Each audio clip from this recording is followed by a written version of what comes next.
The time has finally arrived to talk about safety stuff. So everything you see here, I went a little bit hog wild with the Simpson catalog, and this is what I've ended up with so far. So let's go ahead and take a walk through it. So what is sitting on my table here is all of my personal on-body safety components. So to give a little bit of context for this, after Lyle Barnett had his crash, if you guys are familiar with that, if you are not, the wave tops was a twin turbo methanol fueled Corvette 8th mile car of some sort. He had an issue going down track to the point where part of the fuel system ruptured, and he had a methanol fire come in the cabin at him, and he ended up with a very large number of burns and internal damage and everything else. And it really served as kind of a wake-up call to be proactive rather than reactive in terms of your on-body safety stuff. So if the car breaks, that's one thing, and you obviously have a roll cage and a fire suppression system and everything else to try to keep it in one piece. But the bottom line is, and the reality of these cars is, the car can be rebuilt, or if it can't be rebuilt, if it's truly a total loss, it kind of is what it is. At the end of the day, they are just pieces of metal, and that can be replaced. Although it may be an emotional and a devastating experience, you'll still be alive. Whereas this stuff here, if you don't have adequate safety components, then you may not make it out of it all right. So after mulling over exactly what I wanted to do in terms of safety stuff, I reached out to my friends at SXS Blog. And they are Simpson dealers, and they gave me a smoking deal on all of this Simpson stuff. So when it came time to order all of my personal safety stuff, I was a little bit torn initially as far as what I wanted to do.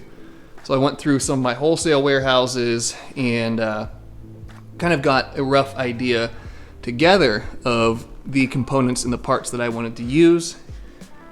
And then I remembered that my friends at SXS Blog are Simpson dealers. If you guys know anything about racing, or if you've been around it for any period of time, you'll know that the Simpson name is very high, very close to the top, if not the pointy end of the stick as far as safety components are concerned.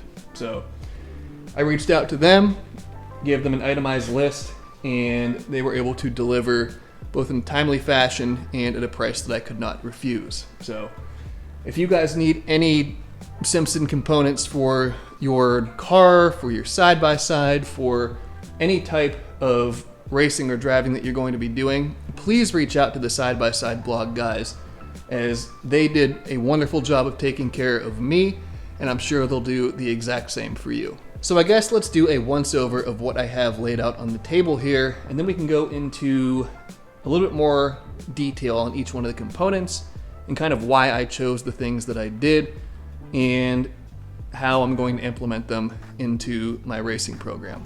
So I guess we're going to start off with some of the undergarments. And what I have in my hands right here is my head sock or balaclava, or whatever you want to refer to it as, so on and so forth. So this right here is an SFI 3.3 head sock. So it's a flame resistant head sock that will hopefully keep my face from being melted when it's inside of the helmet. So it just slides on pretty simply, and my ponytail may make it fit not perfectly, but this will be on my head, something like this, underneath of my helmet, and it just provides an additional layer, an additional level of protection for my head, for my face, while I'm going down the track. If any problem should arise. What the SFI numbers and what SFI stuff means in terms of the safety apparel that you're wearing, let me pull this thing off. What you're trying to do is prolong the amount of time that you have between the onset of a fire and when you will receive burns. So the higher that number is, generally speaking, the longer the duration of time that you have is until the fire starts to really become an issue. So every little bit of protection matters and every little bit of protection counts. So I may have went a little bit overboard with undergarments, but I'd rather be too protected than not protected enough. So I have the head sock, and then this guy right here is my base layer top. So along the same lines as the head sock, this is something like an Under Armour shirt, essentially, that will go on my torso and my upper body and provide an additional level of protection beyond my race suit for my upper body and everything else. So I went with white for the head sock, for the shirt, and then I also have a pair of leggings, essentially leggings. And the reason that I went with white is due to the color white's propensity to reflect sunlight and therefore reflect heat, hopefully, on hot summer days, standing around between rounds or getting ready to go make a pass. I'd rather be standing around in white clothes as opposed to black clothes, so that way I'm not absorbing all that sun energy and making myself way crazy hot. So all of these components, the undergarments, they're all SFI 3.3, and they should hopefully protect me from, or help protect me from some fire and from becoming a well-done Irishman, should I ever encounter a fire. So now that we've covered the undergarments as far as my torso and my legs, head, neck, and face are concerned, we still have extremities. I have my hands, my fingers, my feet, and my toes. How are we going to protect those? Well, I have components for all of those things as well. So starting off with this bag right here, we have my race gloves. And these, again, went kind of overboard with some of the safety stuff, but these are my race gloves. And they kind of look almost like a welding glove or like something that you'd be wearing in a foundry. But these are SFI 20 gloves, so they are much thicker, and these will help to protect my hands and my forearms a bit, and these will actually go up over top of the sleeves of my race suit, so that way we have multi-layered protection, and there will be no portion of my wrists or my arms or anything exposed to a potential fire. So these are real thick. And the unfortunate thing is, the higher that you go in protection as far as the number of layers that you are wearing, obviously the hotter that it's going to be. So you're not buying these things and wearing these things for comfort. You're buying and wearing them for safety and to hopefully prolong your life and prolong the amount of time that you have to get out of a burning race car unscathed or as unscathed as possible. So these gloves, they fit very nicely, and once they get broken in a little bit, the same as a pair of welding gloves or work gloves or anything else, they'll be a little bit more easy or a little bit easier to move around in. Right now they're a little bit stiff, but new clothing, you guys know the way that it is. It just kind of comes with the territory. I have right here a pair of their socks. So these are SFI 3.3, and these are, as you can see here, which I don't know if this is a sticker or not. If it is, that would be kind of cool. I like stickers, but either way, yes, it is a sticker. These are a pair of Simpson's Carbon X socks.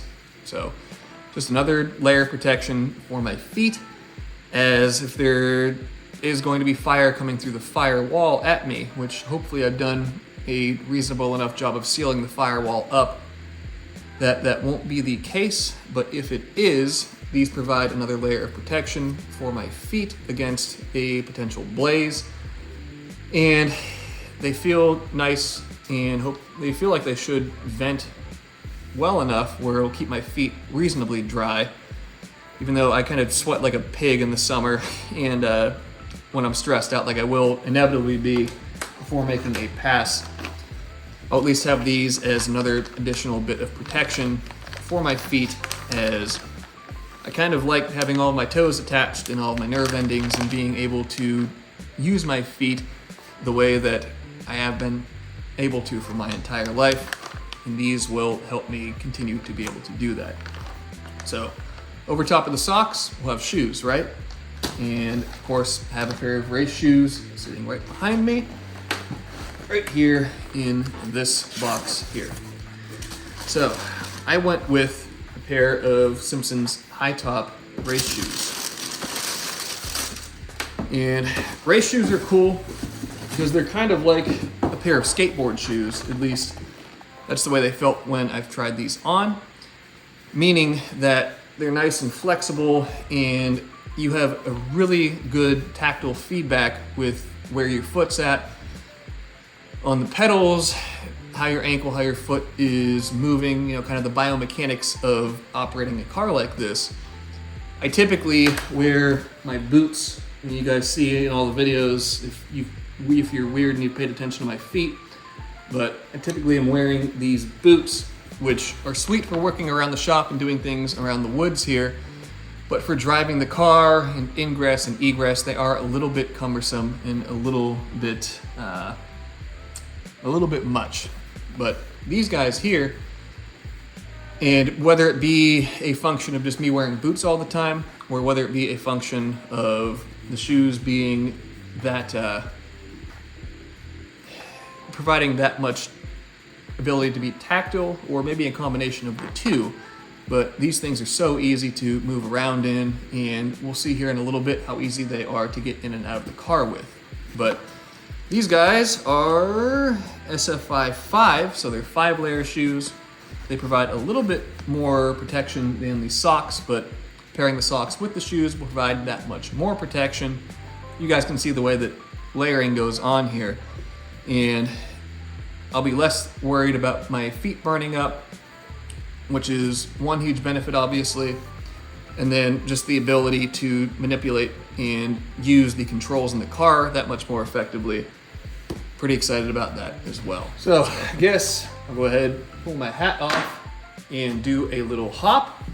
And there we go. I have my race suit on. So this suit, I was pretty particular about what exactly I was looking for with it and what I wanted in a race suit.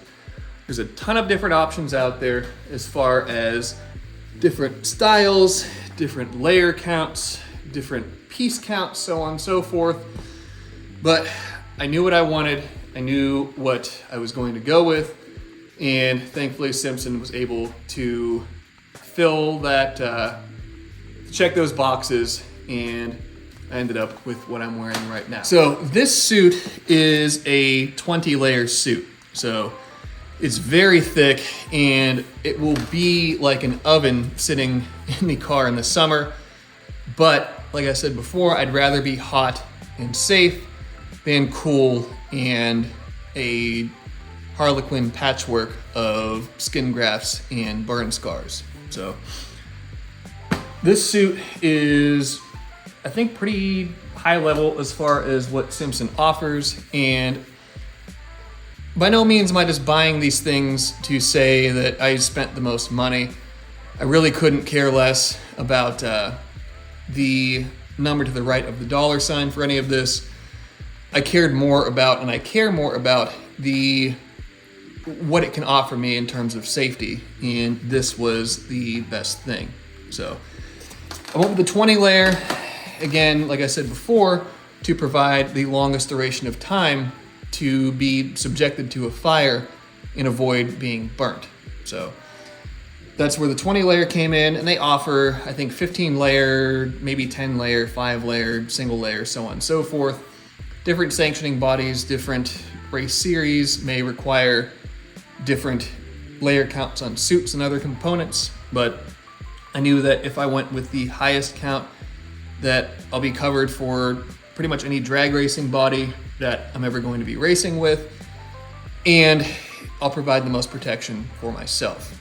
So I bought a single piece suit as opposed to a 2-piece suit, so that way I'm fully encapsulated with no seams or anything else other than the zippers and the cuffs, obviously, but those again will all be covered up. Even the zipper has this, if you can see it, this nice flap that covers it. So you're very unlikely to have flames make their way inside and actually get to your skin. You may be hot, you may be uncomfortable in a fire, but this will provide the greatest amount of protection for it as opposed to the other offerings out there. So this also has these hooks and the, I guess, eyelets or whatever, if you can see on the sleeve right there. And the suit came with arm tethers. So if you guys watch Cletus when he's racing Leroy, or people that race open wheel cars, open cockpit cars, kart racers, so on and so forth, you'll see that they have arm tethers. So the benefit of the arm tether is in an open cockpit vehicle like that, if you go for a tumble, you're not noodle arming out through the cage or anything like that. I had one experience like that with my Yamaha a couple of years ago, and it was kind of eye-opening because everybody has the mindset and everybody thinks they're invincible, but I know that rally racers and things along those lines, if they start to go for a wild ride, you're supposed to let go of the wheel, grab the harnesses and pin your head back against the seat, so that way your arms aren't flailing about and your head isn't moving around all crazy either. So I had every intent to do that, but when they say that a wreck or an event like that happens very fast, people aren't lying. So, well, I had the intent to grab my shirt or grab harnesses or something like that. I felt the initial impact, and then I felt my ragdoll arms going up through the roof and up through the top of it. Thankfully, I don't believe that I actually rolled over, but how easy would it have been if I did go over for an arm to get caught underneath of a cage bar, 1,500 pounds or whatever they weigh worth of machine, come down on an arm, snap radius and ulna, snap any one of the other bones, sever one of my extremities, so on and so forth. It's probably best to do everything you can to avoid being in those situations. But if you do find yourself in a situation like that, please have done your due diligence to where you're tied down everywhere that you need to be, you're as safe as you can be. And this suit offers the ability to do that. Granted, I won't need to use the arm ties in the Supra as I'm sitting in a funny car cage and I'm pretty well encapsulated and pretty well stuck in the car. But if I do race karts, if I do race open wheel stuff, if I do anything along those lines, I have the ability with this suit that's kind of all encompassing for that to just tie my arms down and be good to go at that point.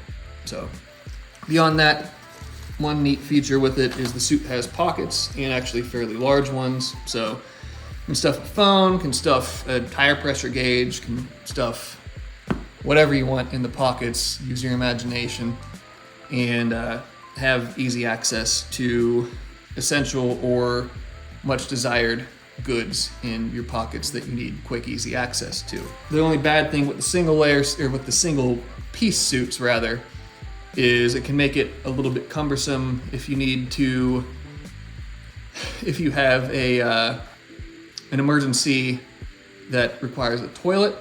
Then it can be a little bit difficult to do, or to go and take care of that, but it is what it is. Try to take care of those things before you get in the suit, I guess, or practice getting in and out of it a few times so you don't make a mess of your brand new nice suit. Moving on to these two boxes right here. We have a new set of harnesses for the car. And these are, this should be, yes, right here. These are cam block harnesses. So rather than the normal latch style harnesses that are in the car currently, these cam blocks are really cool and they're much easier to use. So again, these are SFI harnesses. You can see the expiration dates on them right there, but that isn't what we're concerned about. We're concerned about the latching method. So you have the eyelet latches into place. It isn't going anywhere unless you want it to, and at that point, all you do is rotate this cam, and I guess the other side of the belt just came out as I was doing that, so they do release nicely. But you can see the really nice finish on everything, really easy action. It's not too tight, not too loose, kind of that Goldilocks ratio that you'd be looking for.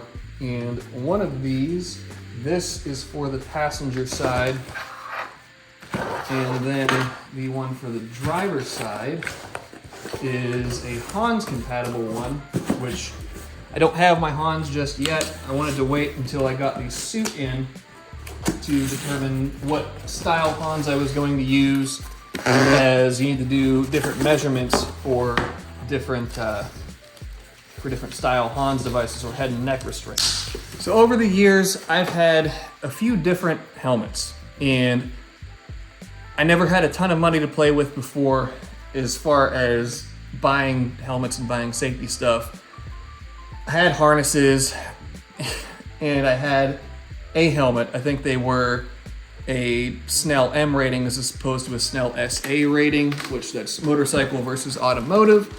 And there's some differences between the two ratings. I don't remember what they are off the top of my head, but the motorcycle helmets used to kind of be able to get away with, but they were definitely a little bit frowned upon. The helmets I had before were nothing special. They were cheaper helmets. They were just something to put on my head to make the track officials not yell at me and to allow me to go out and actually make passes. But since I was ordering all these other Simpson components and I wanted to get all nice stuff, I kind of splurged. I kind of got a little bit crazier of a helmet. It's the nicest helmet that I've ever had. And I guess I can just shut up and show you guys what I'm talking about. What we have is a Simpson carbon Devil Ray helmet. So I looked at the different helmet styles that they offer. I really like the way this one is shaped. I think it's really cool. And you can see that I have an iridium, or one of their iridium visors on it right now, just to make it look kind of cool. And I still have the factory clear one, as well as this Devil Ray helmet may be a little bit difficult to see through at night or when it's dark out. But the helmet, I mean, it's incredibly light, and it has the good Snell rating and everything else. If you guys can hear me, it fits well, it's comfortable. I can breathe fine through it with these, I think these are the vents right here. And I've already tested it inside of the car. It fits well with me in it. And it also comes Hans ready, which this cap right here and the corresponding one on the other side, those are for the posts or the latches or whatever latching mechanism I choose to go with for the Hans device. So I believe they offer most of, if not all of, their helmet offerings in carbon. I just like this one, the way that it's shaped and everything else, so that's what I chose to go with. But if you want like one of their Bandit helmets or any one of the other designs, obviously don't just take my word for it, check the Simpson website. But I believe that they have most things there. And like I said, if you find things Simpson that you like, please contact the Side by Side blog guys. They're a great group of guys, and they will certainly take care of you with any of your Simpson needs. The actual little latch deal right here is really nice. You can see it's this red anodized aluminum. The tether is very nice, very strong.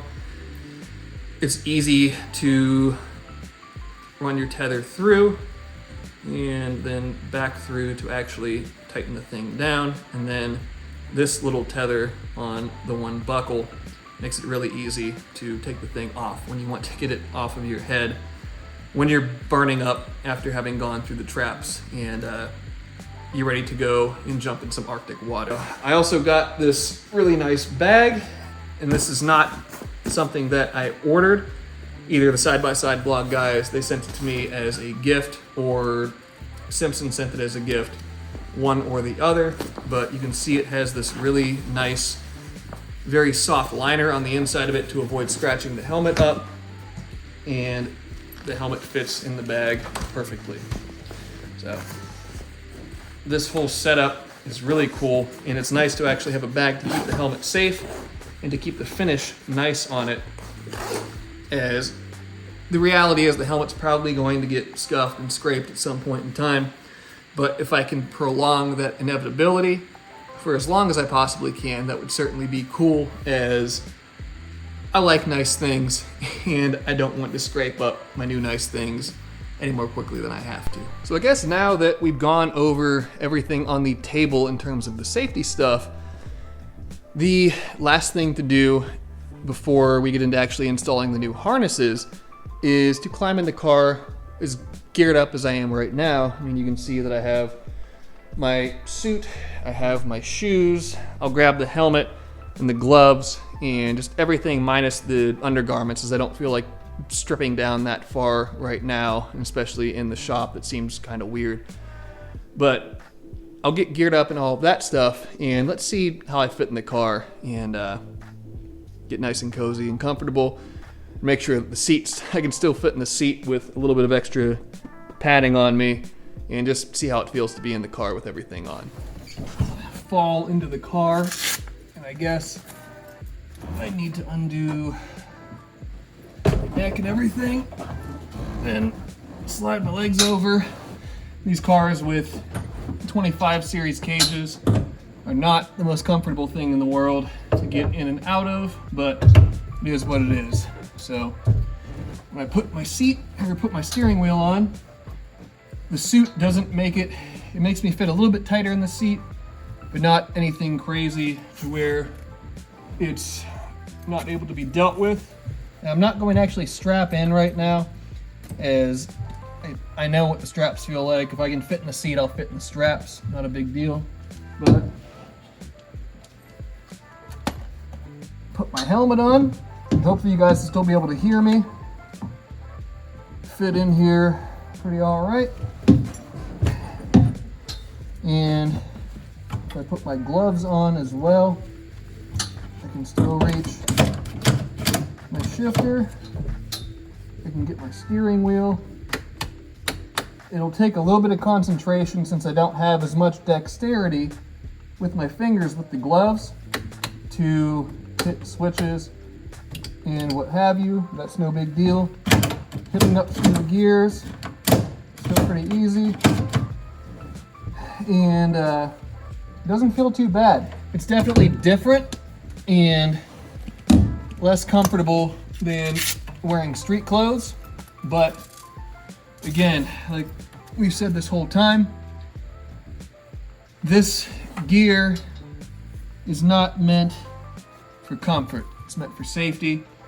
Taking that into account and factoring that into the equation really isn't all that bad. And my feet feel nice and nimble on the pedals.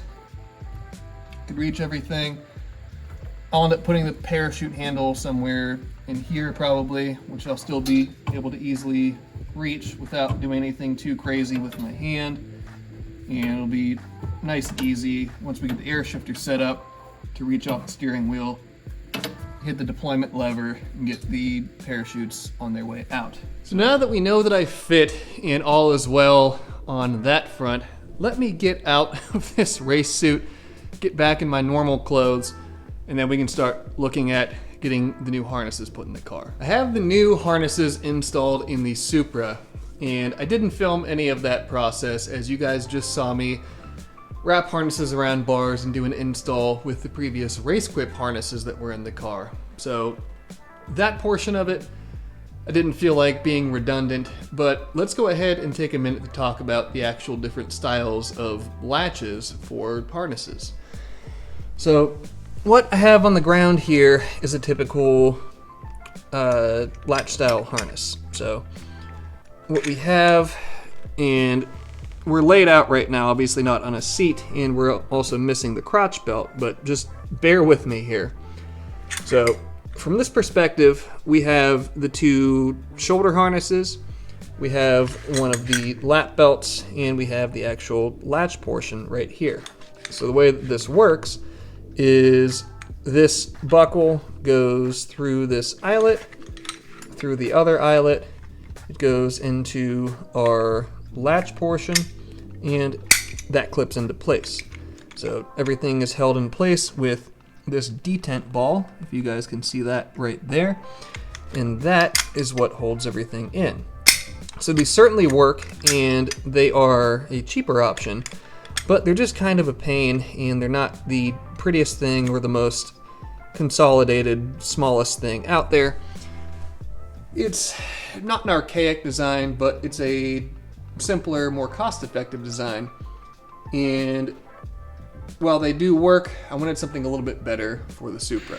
So what I have in the Supra now is called a cam block harness. And if you guys can see this portion right here, this is the cam, and it functions kind of the same way as the old school latching harness, like the race whip ones, but the actual latching function is a little bit different, and in my opinion, a little bit simpler. So this center cam piece, all that you do, and if you listen, you hear that click. Now that portion of the belt is locked in. We can latch the crotch portion of the belt in, and I can do my two shoulder harnesses. And now I'm latched in the car. Granted, I don't have the belts tight right now, but we are all fastened in, and this won't come apart unless I want it to. So the way that you release it, you guys are probably too far away, but it says open with an arrow pointing either way on the cam. You simply rotate this, it releases everything aside from the portion of the belt that it's actually fastened to, and it's very easy to get latched in and to release the harness. And the other nice thing is you're not screwing around trying to remember a specific order that the portions of the harness go in. This is pretty self-explanatory. You have the one fixed buckle, fixed eyelet, 4 loose ones, and they are just spaced around the cam. Very easy, very self-explanatory, and I've always wanted a set of these belts. Finally got one. And I'm so stoked to finally have 2 cam lock harnesses, because I have one in the passenger seat as well. But now I feel like I've entered the 21st century, and I feel like I've classed the joint up quite a bit with these harnesses. Harness adjustment for your shoulders, most belts, these included, pretty simple. You have a pull down portion of the webbing, you pull that.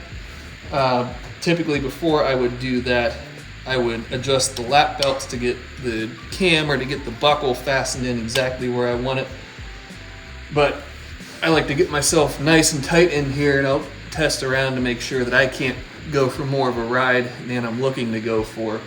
And then to release them, these ones have this simple pull tab. You pull up, and that releases the tension on the belts. You can see how much more easily I can move around now.